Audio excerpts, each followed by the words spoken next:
خوب اعوذ باللہ من الشیطان الرجیم بسم اللہ الرحمن الرحیم الحمد للہ رب العالمین وصلی اللہ علی محمد وآلہ الطاہرین اللہم صلی علی محمد. خوب تاریخ پیغمبر اسلام کے ایک نئے موضوع اور عنوان تک پہنچے ہیں. خوب سرزمین حجاز اور اس زمین پہ بسنے والوں کے عقائد و نظریات، خوب ان کے اجتماعی اخلاق، اور آج جو ہے خرافات و افسانہ پرستی نزد عرب سماج میں خرافات اور افسانہ پرستی کتنی تھی، خرافات کتنے تھے، کہانیاں، داستانیں، قصے کا مقام کیا تھا اور کس قدر لوگوں کے اندر دلچسپی تھی ان سب چیزوں سے، اس کے بارے میں قرآن مجید ہدفہائے مقدس بعثت پیغمبر اسلام صلی اللہ علیہ وآلہ وسلم را با جملہ کوتاہی بیان کر دیا. یکی از آنها کی شایان توجہ بیشتر می باشد ان آیس کہ قرآن مجید نے پیغمبر اسلام کی بعثت کے مقاصد کو چھوٹے چھوٹے جملوں میں بیان کیا ہے، اور جن چھوٹے چھوٹے جملوں میں بعثت پیغمبر کے اہداف و مقاصد کو ذکر کیا ہے، اس میں سے جو سب سے زیادہ قابل توجہ ہے وہ یہ ایک چھوٹی سی آیت ہے، جس آیت کے اندر ذکر ہوا ہے وَيَضَعُ عَنْهُمْ إِسْرَهُمْ وَالْأَغْلَالَ الَّتِي كَانَتْ عَلَيْهِمْ. واقعی خرافات اور داستان پرستی طوق و زنجیر کی طرح سے ان کے گلے میں پڑے ہوئے تھے، اپنی زندگی کا حصہ بنا رکھا تھا انہوں نے. پیغمبر اسلام صلی اللہ علیہ وآلہ وسلم کو اللہ نے اس لیے بھیجا تاکہ خرافات کو اور داستان پرستی کو عرب سماج سے ختم کرے. تکالیف شاق وقل زنجیرہا را کی بر انہاس بر میدارت. نبی کریم کے بعثت کے اہداف و مقاصد میں سے ایک جو بہت ہی شاق یعنی مشقت والا، جو مشقت والی جو تکلیف ہے، مشقت والی تکالیف والی جو ذمہ داری ہے نبی کریم کی، وہ یہ ہے کہ جو ان کی گردن میں طوق و زنجیر پڑے ہوئے ہیں انہیں نکالے. اب دیکھنا ہے کہ یہ کس طریقے کی زنجیر، کس طریقے کے طوق پڑے ہوئے تھے ان کے جسموں پر، جس کو اتارنے کے لیے، نکالنے کے لیے اللہ نے نبی کو بھیجا، مبعوث کیا ہے. اکنون باید دید مقصود از غل و زنجیری کی در دوران طلوع فجر اسلام به دست و پائے عرب دور جاہلیت بود چیست. کہنا اب یہ دیکھنا ہے کہ اس طوق و زنجیر کہ جس طوق و زنجیر سے ظہور اسلام کے وقت عرب کے لوگوں کے ہاتھ اور پائیں بدھے ہوئے تھے، وہ طوق و زنجیر کیا تھی، ان سے مقصد کیا ہے. ظہور اسلام کے وقت عرب سماج کے ہاتھ پاؤں میں جو ہتھکڑیاں اور زنجیریں، بیڑیاں پڑی ہوئی تھیں، وہ کس طریقے کی بیڑیاں اور زنجیریں تھیں. یہ غل و زنجیر سے مراد کیا ہے جس کی بات قرآن کر رہا ہے. مسلما مقصود غل و زنجیر آہنی نیست. یہ بات قطعی ہے کہ طوق و زنجیر سے مراد یہ لوہے کی طوق و زنجیر نہیں ہے مراد. ایسا نہیں کہ واقعی اس کے ہاتھوں میں ان کے ہتھکڑی لگی ہوئی تھی، گلے میں ان کے طوق لگا ہوا تھا، سمجھ رہے ہیں، آہنی اور لوہے کی زنجیروں میں جکڑے ہوئے تھے، ایسا نہیں ہے. یہ لوہے کی زنجیریں اور لوہے کا طوق مراد نہیں ہے، بلکہ منظور ہمون اوہام و خرافاتیس، بلکہ طوق و زنجیر سے مراد وہی اوہام اور وہی خرافات ہیں کہ فکر و عقل انہارا از رشد و نمو، کہ جس نے ان کی فکروں کو اور ان کی عقل و شعور کے رشد و نمو کو کیا ہے قید کر رکھا تھا، بیڑیاں پہنا رکھی تھی، ان کی عقلوں کو بڑھنے نہیں دے رہی تھی، ان کے اندر عقلی اور فکری رشد و نمو نہیں تھا، نہ پست بنا رکھا تھا ان لوگوں نے، اور ایسی ایسی خرافی چیزوں میں انہوں نے اپنی عقلوں کو مقید کر رکھا تھا کہ عقل بڑھنے کی کوئی گنجائش ہی نہیں تھی. ٹھیک، ویک چنین گیر و بند کی ببال فکر بشر بستے شور، اور کہیں کہ اس طریقے سے اگر کسی کے بال فکر، انسان کے بال فکر کو اگر اس طریقے سے بند میں رکھا جائے، اس طریقے سے قید کر لیا جائے تو بے مراتب از سلسلے آہنین زیان بخشتر و ضرر بارتر است. تو یہ زنجیر جو لوہے کی ہوتی ہے، جو توق و زنجیر لوہے کے ہوتے ہیں، وہ جتنا ایک انسان کو نقصان پہنچاتے اس سے کہیں زیادہ یہ توق و زنجیر انسان کو نقصان پہنچانے والے ہیں. انسان کا کل کمال اس کے عقل پہ موقوف ہے، اس کی فکر سے وابستہ ہے. عقل و فکر رشد و نمو پائے گی، اس کے اندر کمال پیدا ہوگا، رشد و نمو پیدا ہوگا، انسان آگے بڑھے گا، انسانیت آئے گی اس کے اندر، خدا سے قریب ہوگا، اپنی ذمہ داریوں کو پہچانے گا، حقائق کو قبول کرے گا، خرافات سے دوری اختیار کرے گا. لیکن اگر اسی کو زنجیر پہنا دیا جائے تو یہ زنجیر تو تمہاری ہو سکتا ہے کہ جسمانی نقصان پہنچائے،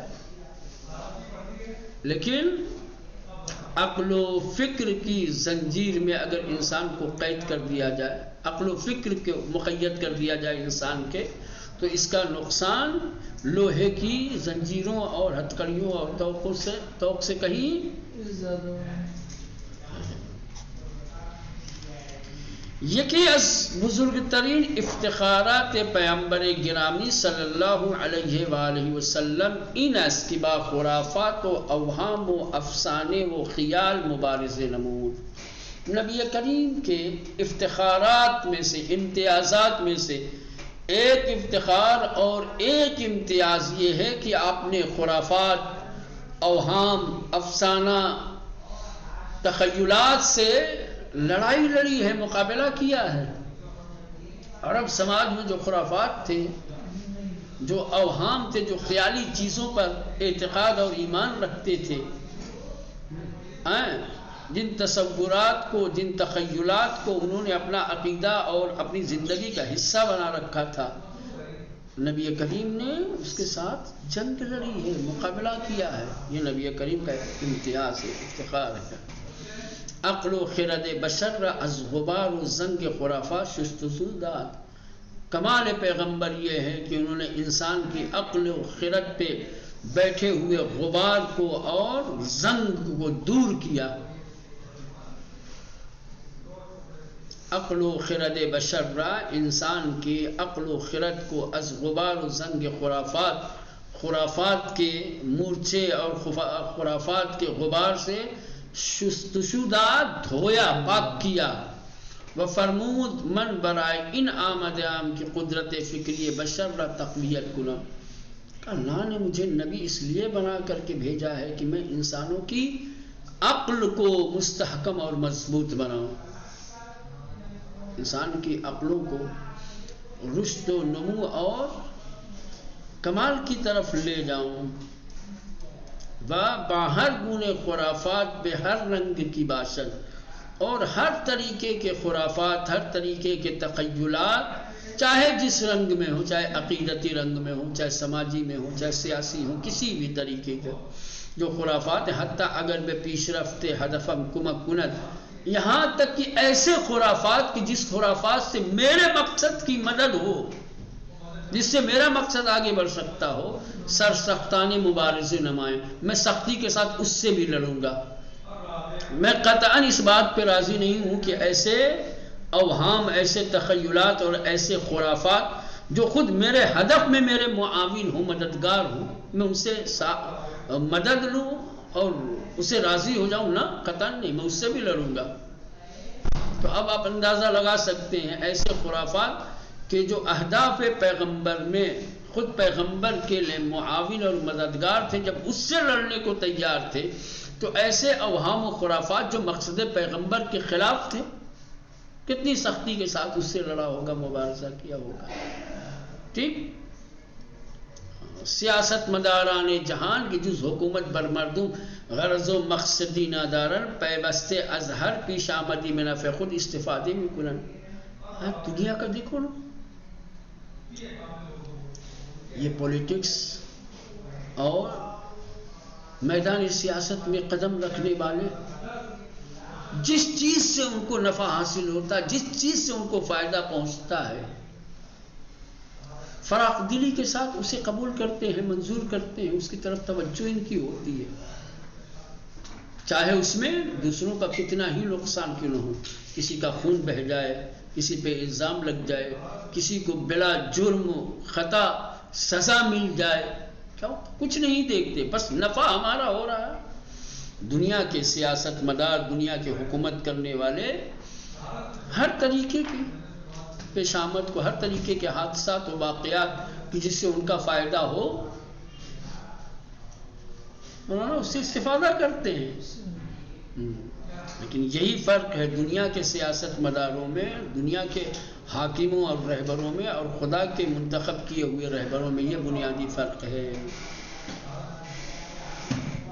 ان کی توجہ، ان کی نگاہ لوگوں کے نفع پہ ہوتی ہے، لوگوں کے فائدے کی طرف ان کی توجہ ہوتی ہے. دنیا کے حاکموں کی توجہ اپنے فائدے کی طرف، چاہے اس میں دوسرے کا نقصان ہی کیوں نہ ہو. سیاست مداران جہان، دنیا کے پولیٹکس اور سیاسی افراد کہ جز حکومت بر مردم غرض و مقصدی ندارن، کہ جن کا مقصد اور ہدف سوائے لوگوں پر حکومت کرنے کے اور کچھ نہیں ہوتا، پیوستہ ہمیشہ از ہر پیش آمدی، ہر طریقے کے واقعات حادثات سے بے نفع خود استفادہ میں کنن، اپنے فائدے کے لیے اس کا استعمال کرتے ہیں. حتیٰ اگر افسانہ ہے باستانی، یہاں تک کہ اگر پرانی داستانیں ہوں. یہ تو آپ کے لیے ایک دم محسوس ہے. آج دیکھو نا، مرے مردے اکھاڑے جا رہے ہیں. 800-700 پہلے کی باتیں کی جا رہی ہے. مغل یہ، مغل وہ. ابے مغل کا زمانہ گیا. 700-800 سال پہلے مغلوں نے کیا کیا ہے، اس سے آج ہمیں کیا ملنے والا ہے. لیکن نہیں، ہمیں کچھ ملے یا نہ ملے، سیاست کرنے والوں کو مل رہا ہے. یہ مدعے جب اٹھائیں گے، ظاہر سی بات ہے ان کے پرانے کارنامے جب دکھائیں گے، ان کے پرانے کارنامے دکھا کر کے ایک مذہب کے لوگوں کے دلوں میں ڈر اور خوف پیدا کیا جائے گا اور بتایا جائے گا کہ یہ آج کے مسلمان بھی اسی کی نسل سے ہیں جیسا انہوں نے کل کیا ہے. اگر ان کو حکومت مل گئی تو یہ بھی تمہارے ساتھ ویسا ہی کییں گے. خبردار، زندہ رہنا ہے، اگر تمہیں آگے بڑھنا ہے، تمہیں ان سے بچنا ہے تمہیں، تو ہمارے ساتھ آؤ. کیا فائدہ ہے؟ کل مغلوں نے مندر توڑی، کل مغلوں نے کیا کس کو قتل کیا، کل مغلوں نے کس ملک پہ، کس سرزمین پہ حملہ کیا.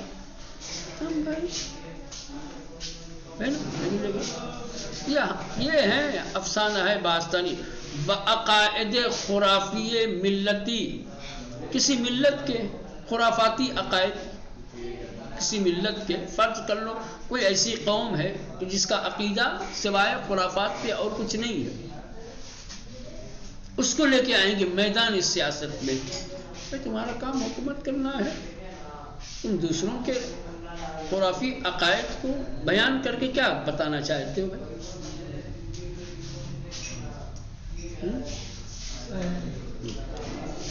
جس چیز سے ان کو اپنی سیاست میں اور کرسی ملنے میں، حکومت کرنے میں، جس چیز سے بھی مدد ملے، چاہے لوگوں کا اس میں بڑا بڑا نقصان لاتے ہیں.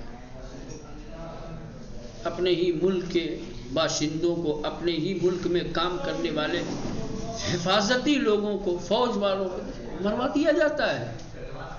کانوں خبر نہیں ہے، خبر بھی ہو جائے تو بہانے بنا دیے جاتے ہیں کسی طریقے سے کہ حکومت رہے. چلیں یہ سب سیاسی باتیں بس. ترویج عن خودداری نہ مینوائیں. اگر کسی کے خرافاتی عقیدے سے ان کا فائدہ ہے تو اس خرافاتی عقیدے کو لائیں گے، لوگوں کے سامنے بیان کریں گے. سمجھ رہے ہیں؟ اس کی ترویج سے، حتیٰ اس کی ترویج سے، اس کو لوگوں کے درمیان رائج کرنے سے اگر فائدہ ہو، یہ نہیں دیکھیں گے کہ بھائی یہ عقل سے دور بات ہے، یہ خرافات ہے، کیوں لوگوں کو اس طریقے کی خرافاتی باتوں میں الجھایا جائے اور لوگوں کے ذہنوں میں یہ عقیدہ ڈالا جائے، جبکہ خود نہیں مان رہا ہوتا ہے، لیکن اس بات کی کوشش کرے گا کہ لوگ مانیں اس خرافی عقیدے کو، کیونکہ اس کا فائدہ ہے.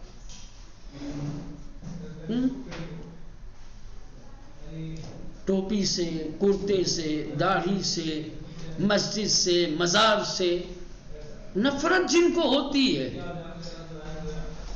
اگر ان سب چیزوں کے استعمال سے اس کا کوئی سیاسی فائدہ ہے تو ٹوپی لگانے میں گریز نہیں کرے گا، کرتا پاجامہ پہننے میں گریز نہیں کرے گا، داڑھی بڑھانے میں گریز نہیں کرے گا، کسی درگاہ پہ جانا ہو، کسی مسجد میں جانا ہو، گریز نہیں کرے گا. یہ الگ بات ہے کہ بھاشن کے منچ سے مخالفت کرے گا، لیکن اگر سیاسی فائدہ دیکھے گا تو یہ سب ایک دم ہماری زندہ مثالیں ہیں، یہ سب ہے نا، دور حاضر کی موجودہ وقت کے جو حالات تھے.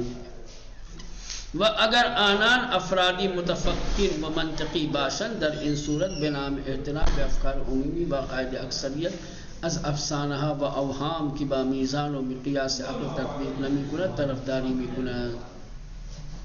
اور اگر وہ لوگ متفکر اور منطقی لوگ ہوں تو اس صورت میں اکثر لوگوں کے جو عقائد ہیں، اکثر لوگوں کی جو فکریں ہیں، چاہے وہ افسانے ہوں، چاہے اوہام ہوں، چاہے وہ عقل کی میزان پر پورے نہ اترتے ہوں، پھر بھی طرفداری بھی کنن، پھر بھی اس کی حمایت کرتے ہیں. ہونا چاہیے. چلے بلے پیغمبر اسلام صلی اللہ علیہ وآلہ نہ تنہا از آن عقائد خرافی کی بضرر خود و اجتماع تمام مسود جلوگیری میں نمو، لیکن اللہ کے یہ نمائندے نبی کریم صلی اللہ علیہ وآلہ وسلم نہ یہ کہ صرف باطل اور خرافی عقائد کے جس میں خود لوگوں کا اور نبی کریم کا بھی نقصان تھا، باقاعدہ طور پر اس سے مقابلہ کرتے تھے، اس سے لڑتے تھے، بلکہ حتیٰ اگر یک افسانے محلی یک فکری بے اساس میں پیش رفت ہدف حکومت میں کر، یہاں تک کہ اگر کسی ایک علاقے کا کوئی ایک افسانہ، کسی علاقے کی کوئی ایک داستان کہ جس کی کوئی عقلی اور فکری اساس نہ ہو، اگر وہ نبی کریم کو ان کے ہدف میں مدد کرنے والی بھی ہوتی تھی تو با تمام قوہ و نیرو تو اپنی پوری طاقت کے ساتھ باآن مبارزے میں کر اس افسانے اور اس داستان کی مخالفت کرتے تھے. وہ کوشش بھی کرد کہ مردم بندے حقیقت باشن، اور نبی کریم کی بھرپور کوشش یہ تھی کہ لوگ حقیقت کے حمایتی، حقیقت کے طرفدار بنے. جو چیزیں عقل و منطق کی میزان پر کھری اترتی ہیں اسے تسلیم کرے، اسے نہ بندے افسانے و خرافات، نہ کہ افسانے اور خرافات کی حمایت کریں اور اس کے غلام بنیں. اب سوال جو پیدا ہوتا ہے وہ یہ ہے کہ عرب میں خرافات اور افسانہ پرستی کتنی تھی کہ نبی کریم کو یہ کرنا پڑا. کچھ نمونہ ہے نا، کچھ مثالیں، تب سمجھ میں آئے گا نا. تو اب آپ کی تسکین کی خاطر اور اپنے بات کی دلیل پیش کرنے کے لیے کیا ہے، عرب سماج میں پائے جانے والے کچھ خرافات اور کچھ داستان پرستی کے نمونے یہاں پر پیش کریں گے. چلیں یہ پہلی چیز، یگانہ فرزند ذکور حضرت پیمبر صلی اللہ علیہ وآلہ بنام ابراہیم درگذشت پیمبر صلی اللہ علیہ وآلہ وسلم در مرگ بے غمگین و دردمند بود و بے اختیار اشک از گوش چشمان او سرازیر میشد. روز مرگ او آفتاب گرفت، ملت خرافی و افسانه پسند عرب گرفتگی خورشید را نشان عظمت مصیبت پیمبر صلی اللہ علیہ وآلہ وسلم دانستن و گفتن آفتاب برائے مرگ فرزند پیمبر گرامی گرفته است. پیمبر این جمله را شنید، بالای منبر رفت و فرمود. عجیب داستانی. نبی کریم ایک ہی بیٹے تھے، ایک ہی لڑکے تھے جناب ابراہیم، ٹھیک، بچپنے میں ہی ان کی موت ہو گئی، اور اتفاق سے جس دن جناب ابراہیم کی موت ہوئی اسی دن سورج گرہن لگ گیا. اب اس زمانے کے جو خرافاتی اور بے اساس عقائد رکھنے والے اوہام پرستی کے جو دلدادہ تھے وہ کیا کہنے لگے کہ یہ جو سورج میں گرہن لگا ہے یہ نبی کریم کے بیٹے کے انتقال کی وجہ سے، چونکہ یہ بیٹے کا گزر جانا نبی کریم کے لیے بہت بڑی مصیبت ہے. اتنی بڑی مصیبت ہے کہ ان کی مصیبت میں، ان کی سوگواری میں سورج بھی شریک ہے، شریک غم ہے، وہ بھی سوگوار ہے، سوگواری میں دیکھا ادھر ادھر چرچا ہونے لگی، باتیں ہونے لگی اس طریقے کی بیاسا، میرے بچے کی موت سے اور سورج گرہن میں کیا تعلق ہے. نبی کریم کو منبر پہ جانا پڑا. جانے کے بعد لوگوں کے ذہنوں سے یہ خرافات کی باتیں نکالی، کہا کہ نا میرے بیٹے کی موت تھی، اللہ نے اسے موت دے دی. سورج گرہن، چاند گرہن یہ خدا کی نشانیوں میں سے ہیں. جب اس طریقے کی نشانیاں سامنے آتی ہیں تو انسان پر نماز واجب ہوتی. جاؤ نماز پڑھو، خرافات میں بسے ہوئے ہوتے ہیں، سمجھے. یگانہ فرزند ذکور، ذکور یعنی وہ مذکر، ٹھیک، یگانہ یعنی ایک اکیلا لڑکا پیغمبر اسلام کا جس کا نام ابراہیم تھا. درگذشت یعنی انتقال یافت، دنیا سے گزر گئے. پیغمبر در مرگ بے غمگین و دردمند بود. ظاہر سی بات بیٹا تھا تو بیٹے کے گزرنے سے باپ غمگین تو ہو گئے، لہذا نبی کریم کیا تھے؟ غمگین تھے، دردمند تھے. وہ بے اختیار اشک از گوشے چشمانے او سرازیر میشد، اور اسی غم اور اسی درد کی وجہ سے آپ کی آنکھوں سے اشک جاری ہو گئے، آنسو بہنے لگے. روز مرگ او آفتاب گرفت، جناب ابراہیم کے موت والے دن کیا ہے؟ سورج گرہن لگ گیا. ملت خرافی و افسانے پسند عرب کے خرافات اور افسانہ پسند قوم اور ملت نے گرفتگی خورشید را، سورج کی گرہن کو نشان عظمت مصیبت پیغمبر اسلام کی مصیبت کی عظمت سمجھ لیا.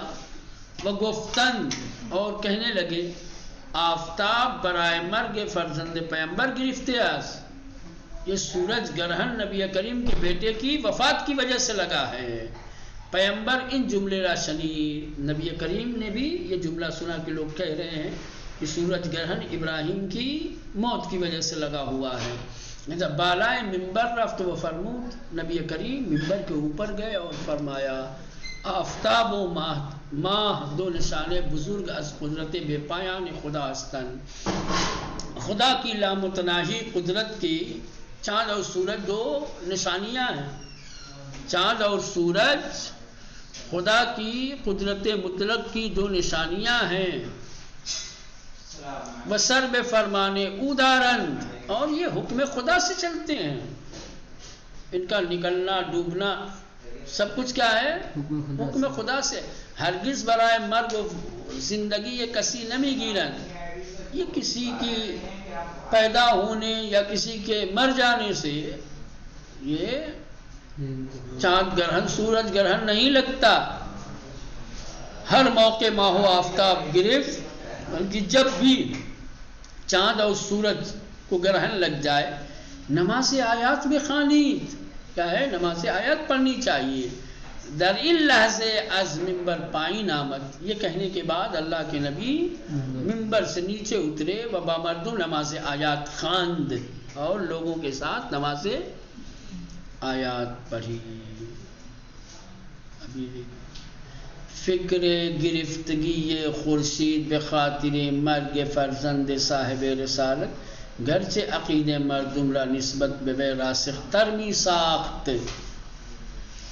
کہہ رہے ہیں کہ سورج گرہن کی جو فکر تھی وہ نبی کریم کے بیٹے کی خاطر یہ لوگوں کا ایسا عقیدہ تھا کہ جو راسخ کر رہا تھا، و در نتیجے میں پیش رفت آئین او کمک میں کر، اور یہ وہ مسئلہ تھا جو لوگوں کی توجہات کو نبی کی طرف اور زیادہ کرنے والا تھا۔